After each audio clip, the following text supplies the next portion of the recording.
Assalamualaikum warahmatullahi wabarakatuh. Alhamdulillah wa syukurillah wa la haula wa la quwata illa billah.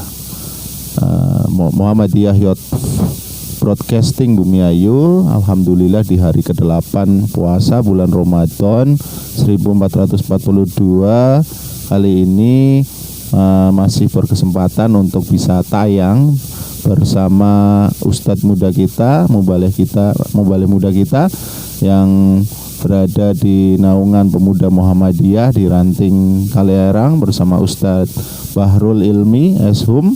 Beliau juga kepala sekolah muda di salah satu sekolah dasar swasta di Bumiayu, dan beliau pada kesempatan hari ini insya Allah akan menyampaikan tausiah bertemakan aktivitas-aktivitas milenial yang bermanfaat di bulan Ramadan ini. Kenapa kita angkat aktivitas-aktivitas milenial? Karena tentunya budayanya saat ini budaya yang bercenderung digital, begitu nggih Ustadz. Dan di zaman seperti ini perlu siasat khusus agar para milenial tidak keluar dari koridor kaidah Islam dan tentunya tidak terjerumus pada kegiatan-kegiatan yang kurang bermanfaat. Oke, langsung saja kita simak tausiah jelang maghrib bersama Ustadz Bahrul Ilmi Eshum. Kepadanya kami persilahkan. Baik, terima kasih. Assalamualaikum warahmatullahi wabarakatuh. Alhamdulillahi rabbil alamin, hamdan katsiran tayyiban mubarakan fih, kama yuhibbu rabbuna wa yarda. Wassalatu wassalamu ala rasulillahi sallallahu alaihi wa ala alihi wasallam. Allahumma salli wa sallim ala nabiyyina Muhammad wa ala alihi wa ashabihi ajma'in. Yang berbahagia kaum muslimin dimanapun Anda berada, yang berbahagia para shaimin yang Allah janjikan dengan Jannatur Rayyan, surga Rayyannya. Yang pertama marilah kita panjatkan puja dan puji syukur kehadirat Allah Subhanahu wa taala. Dengan berbagai limpahan rahmat dan nikmatnya lah, alhamdulillah pemuda Muhammadiyah yang saya wakili dari Ranting Kaliherang bisa menghadirkan sebuah paparan singkat untuk menu takjil, ya. Takjil itu berasal dari ajala, menyegerakan sesuatu sebelum berbuka puasa, yaitu pada saat berbuka puasa disunahkan untuk takjil dulu kita, seperti itu. Alhamdulillah Allah beri kesempatan bagi pimpinan cabang Muhammadiyah Bumiayu termasuk kami untuk memberikan paparan-paparan berupa tausiah pada bulan Ramadan ini. Dengan berbagai nikmat Allah inilah kita diberi kesempatan untuk ini, yang mana bila mana kita mau menghitung nikmat-nikmat Allah, la tuhsuha wa in ta'uddu ni'matallahi la tuhsuha. Jika seandainya kita mau untuk menghitung nikmat-nikmat Allah, sungguh tidak akan mampu untuk menghitungnya. Maka patut untuk berhamdalah lah kita di hari yang mulia, di bulan yang mulia ini. Salawat dan salam semoga senantiasa tercurahkan kepada Nabi Muhammad sallallahu alaihi wasallam, Nabi akhir zaman, Nabi yang terakhir. Walaupun ada orang yang masih mau mengaku sebagai Nabi yang ke-26, kita tetap meyakini bahwa Nabi Muhammad adalah khatamun nabiyyin, penutup para nabi. Bersalawatlah atas Nabi Muhammad. Allahumma salli ala Muhammad wa ala alihi wa ashabihi ajma'in. Barang siapa yang dia mau bersalawat kepada Nabi Muhammad sekali, maka Allah akan membalasnya dengan 10 kebaikan, 10 balasan. Man shalla alayya salatan wahidatan, kata Rasulullah, barang siapa yang mau bersalawat kepadaku satu kali, sallallahu alaiha biha asyra, maka Allah akan membalasnya dengan 10 salawat, dengan 10 ganjaran kebaikan. Kaum muslimin yang berbahagia, rahimani wa rahimakumullah, bulan Ramadan adalah bulan di mana kita patut untuk memperbanyak amalan. Termasuk diantaranya adalah amalan salih. Karena hakikatnya tujuan daripada dilaksanakannya berpuasa Ramadan di bulan Ramadan adalah untuk menjadikan kita menjadi insan yang bertakwa. Termasuk diantaranya seruan ini untuk seluruh generasi, termasuk juga generasi milenial, generasi pemuda, generasi yang beralih dari remaja menuju dewasa. Nah, ajakan untuk menjadi orang-orang yang bertakwa ini dipaparkan oleh Allah di surat Al-Baqarah, bahwa tujuan daripada berpuasa, ya ayyuhalladzina amanu kutiba alaikumusiyam kama kutiba alal ladzina min qablikum la'allakum tattaqun, agar kita senantiasa bertakwa. Dan Allah memaparkan takwa di sini dengan fi'lul mudhari, atau fi'lul mudhari ini dimaksudkan agar kita bertakwa tidak hanya di awal Ramadan, di pertengahan Ramadan, maupun di akhir Ramadan. Namun lebih dari itu, kita diperintahkan oleh Allah untuk senantiasa bertakwa bahkan setelah bulan Ramadan berlalu, ya. La'allakum tattaqun, menggunakan fi'il mudhari bukan fi'il madhi.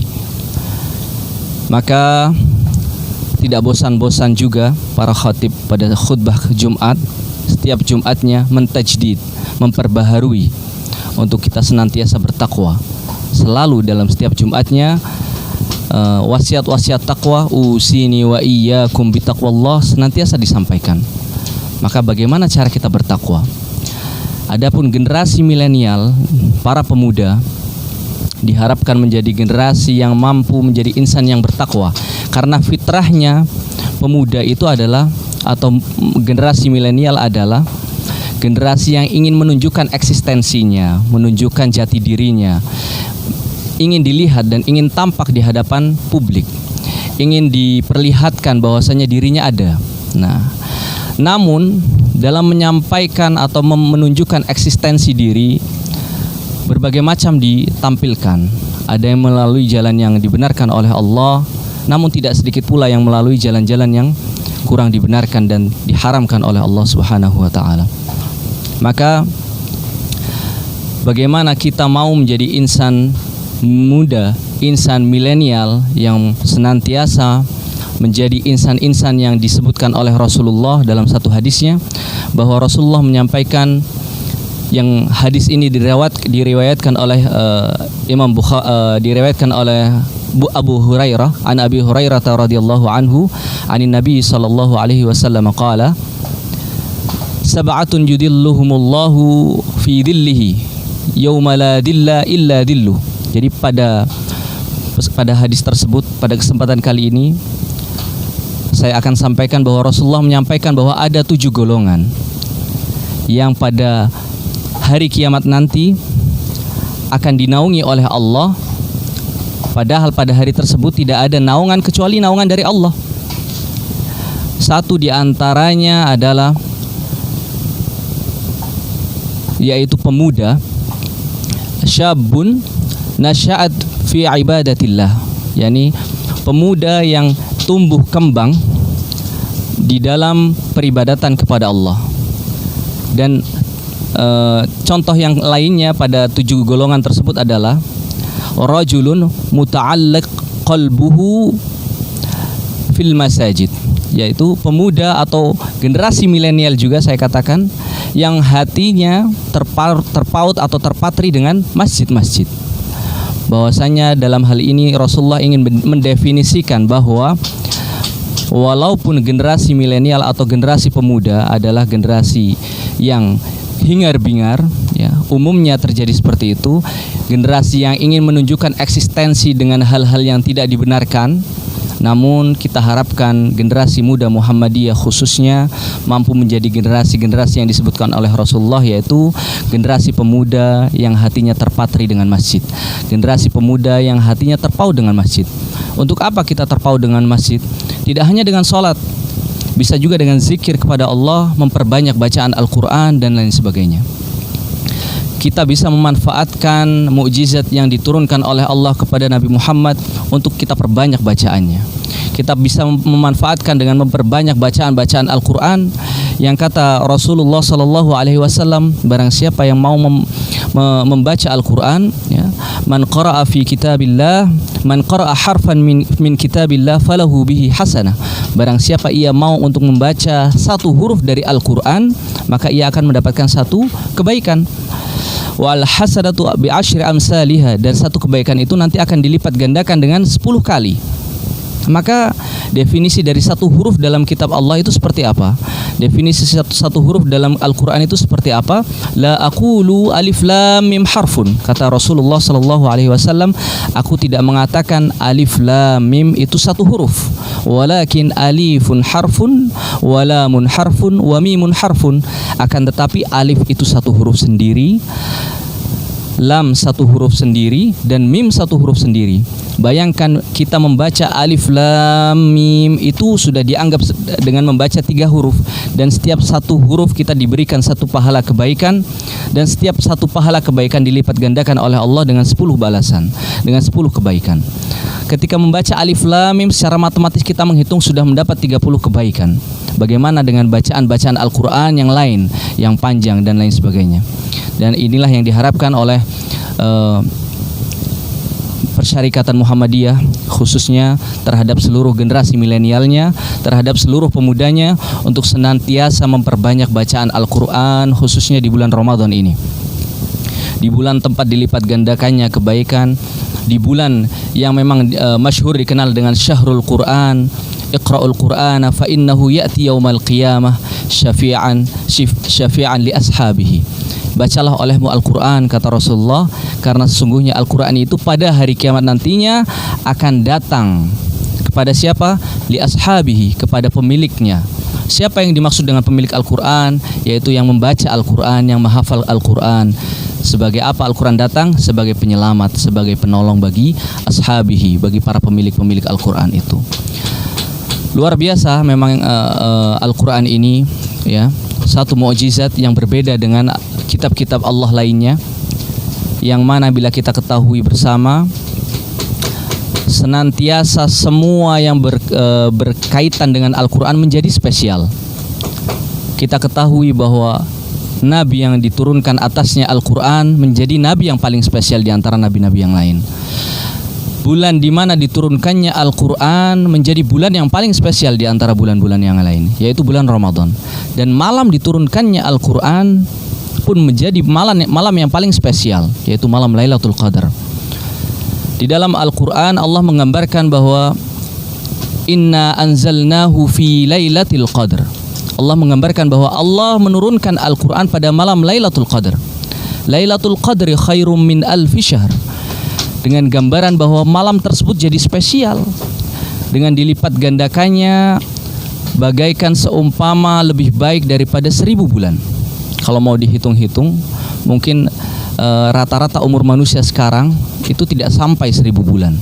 Maka bila mana manusia mau membaca Al-Quran semisal pada malam Lailatul Qadar, dan memang bertepatan dengan malam Lailatul Qadar, maka Allah lipat gandakan bacaan Al-Qur'annya setara dengan 1000 bulan lamanya, Masya Allah. Yang mana bila ia mau mendirikan salat di malam Lailatul Qadar, itu pun akan dilipat gandakan seperti halnya 1000 bulan lamanya ia melaksanakan salat malam. Maka Al-Quran dalam hal ini patut untuk menjadi perhatian kita bersama, terkhusus adalah generasi milenial. Boleh kita bersentuhan dengan digital, dunia era modern atau era teknologi 4.0 mungkin saat ini. Boleh saja kita berkecimpung di sana, namun jangan sampai kita meninggalkan Al-Quran. Saat ini sudah tersedia banyak di kalangan para desain desain aplikasi bahwa ada Al-Quran digital yang bisa kita manfaatkan. Bacalah Al-Quran itu dimanapun, bacalah Al-Quran itu di kapanpun itu waktunya, kecuali di tempat-tempat yang memang tidak diperkenankan untuk membaca Al-Quran di sana. Bahwasanya Al-Quran di dalam surat Ali Imran ayat ketiga, Allah menyampaikan dengan paparan bahwasanya Al-Quran itu diturunkan dengan 2 tahap, ya. Tahap yang pertama ini untuk menjadi maklumat kita bersama, dengan kata nahnu wa nunazzilu, dan kata yang kedua Allah menurunkan Al-Quran inna nahnu nuzzil, dalam surat Al-Qadar inna anzalnahu. Yang pertama nunazzilu, yang kedua dengan kata anzalnahu dengan dhamir ana, saya. Apa perbedaan keduanya? Perbedaan yang paling nampak adalah pada surat Ali Imran yaitu yang ayat-ayat yang ketiga. Pada ayat surat Ali Imran ayat yang ketiga Allah mengatakan nazzala 'alaikal kitaba. Kami menurunkan Al-Qur'an bil haqqi musaddiqan lima baina yadayhi wa anzalat Taurata wal Injil. Di sana pun Allah menggambarkan dengan anzala juga. Nazzala dan anzala perbedaannya, nazzala itu turun dengan perlahan, turun tidak dengan seketika, turun dengan perlahan-lahan. Namun ketika Allah menggunakan anzala, maka yang dimaksud adalah turun seketika. Allah menurunkan Taurat dan Injil dengan seketika. Seperti halnya yang kita ketahui dalam Taurat ada 10 perintah dan larangan. Maka di dalam Al-Quran Allah menurunkannya dengan nazzala. Tetapi di kesempatan yang lain Allah menurunkan Al-Quran dengan seketika langsung. Inna anzalnahu fi lailatul qadr. Ya, dalam surat Al-Qadr menggunakan anzalna. Inna anzalnahu. Perbedaannya adalah tahap yang pertama Allah menurunkan Al-Quran dari lauhil mahfuz menuju langit dunia, itu seketika dari surat Al-Fatihah hatta An-Nas, sampai dengan An-Nas. Dari lauhil mahfuz turun ke langit dunia, itu seketika langsung satu kitab. Namun tahap yang kedua Allah menurunkan Al-Quran nazzala, itu melalui tahap yang perlahan-lahan, yang masyhur kita kenal, masyhur kita ketahui, turunnya dari langit dunia, dari sama'id dunia menuju Nabi Muhammad sallallahu alaihi wasallam. Nah, selama waktu 22 tahun, 2 bulan 22 hari inilah Al-Quran diturunkan pada tahap yang kedua, yaitu pada tahap nazzala. Maka kapan itu Lailatul Qadar? Yaitu malam di saat turunnya Al-Quran secara langsung dari Lauhil Mahfuz menuju sama'id dunya. Nah, pada kesempatan Lailatul Qadar inilah yang kemudian diberikan kepada kaum muslimin untuk kita mencarinya, untuk kita lebih bersemangat, khususnya pada 10 hari di bulan Ramadan, yang mana lebih daripada 1000 bulan itu nanti yang akan kita harapkan capaian-capaian kebaikan di malam Lailatul Qadar. Maka kami secara pribadi menyeru dan berseru kepada seluruh kaum muslimin, khususnya generasi muda dan generasi milenial, untuk senantiasa membaca Al-Quran dimanapun kita berada, kapanpun itu, terkhusus di bulan Ramadan ini. Maka jangan sia-siakan bulan Ramadan ini, jangan sia-siakan waktu yang belum tentu kita akan menjumpainya lagi. Karena sebaik-baik waktu adalah bulan Ramadan, dan sebaik-baik bulan adalah syahrul Ramadan. Seperti itu. Mungkin sebagai tambahan bahwasanya generasi muda yang paling baik juga adalah generasi yang baik akhlaknya. Ini yang patut perlu untuk kita perhatikan, bahwasanya mukmin yang baik ya adalah mukmin yang paling baik akhlaknya. Akmalul mu'minina imana, disebutkan oleh Rasulullah bahwa iman seorang mukmin akan sempurna bila kapan? Ahsanuhum khuluqah, bila akhlaknya juga baik. Maka jangan sampai kita menjadi bagian daripada generasi milenial yang buruk akhlaknya, karena ini tidak diinginkan dan tidak diharapkan oleh Rasulullah. Dan bahwa sesungguhnya Rasulullah Sallallahu Alaihi Wasallam pun datang ke muka bumi ini tidak lain dan tidak bukan adalah untuk bertujuan memperbaiki akhlak manusia. Wa ma bu'istu li utammima makarimal akhlak, kata Rasulullah, dan tidaklah aku diutus di muka bumi ini kecuali untuk menyempurnakan akhlak. Maka akhlak adalah sesuatu sebelum ilmu. Adab adalah sebelum ilmu. Al-adab qabla al-ilm. Seseorang boleh saja dia berilmu tinggi, namun bila dia tidak memiliki akhlak, maka hilang sudahlah ilmu-ilmu yang ia miliki. Maka al-akhlak atau al-adab qabla al-ilm, ya. Kita harus mendahulukan adab dan mendahulukan akhlak sebelum ilmu itu sendiri. Maka kami cukupkan bila mana datangnya percakapan ini atau tausiah ini terdapat kesalahan, maka kami katakan murni datangnya kesalahan-kesalahan tersebut dari diri saya pribadi, dan bila mana ada baiknya itu murni datangnya dari Allah Subhanahu wa ta'ala, dan silahkan untuk diambil hikmah dan kebaikannya. Kurang dan lebihnya kami haturkan mohon maaf. Wassalamualaikum warahmatullahi wabarakatuh. Jazakallah khair atas apa yang sudah disampaikan oleh Ustadz Bahrul Ilmi Ashum tadi mengenai milenial yang tidak jauh harus tetap istiqomah dalam hidupnya untuk berpedoman pada Al-Quran. Satu pertanyaan Ustadz Bahrul Ilmi, di zaman seperti ini pemuda-pemudi milenial tentunya tidak lepas dari perkembangan zaman. Lah kiat-kiatnya kira-kira untuk para milenial ini bagaimana cara membagi waktu yang efektif agar kehidupannya selalu seimbang antara lain dari budaya yang saat ini mereka gandrungi dan tentunya tidak boleh melepaskan dari ajaran-ajaran Al-Quran dan Islam tentunya seperti itu. Mohon untuk memberikan kiat-kiatnya kepada kami Ustadz Bahrul Ilmi Ashum.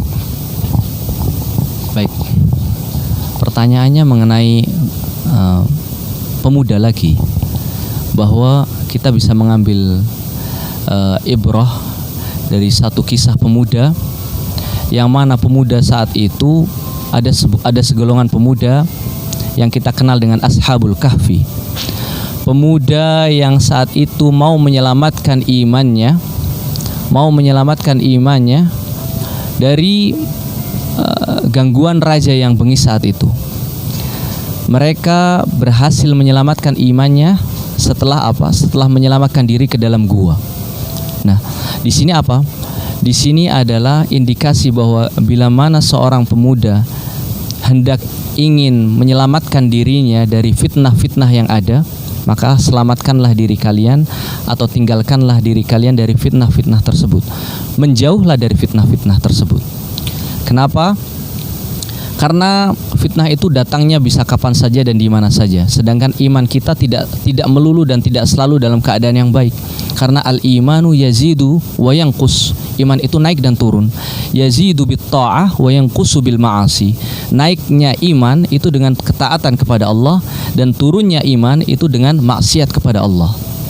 Maka tips yang pertama, carilah kawan yang baik. Carilah komunitas yang baik.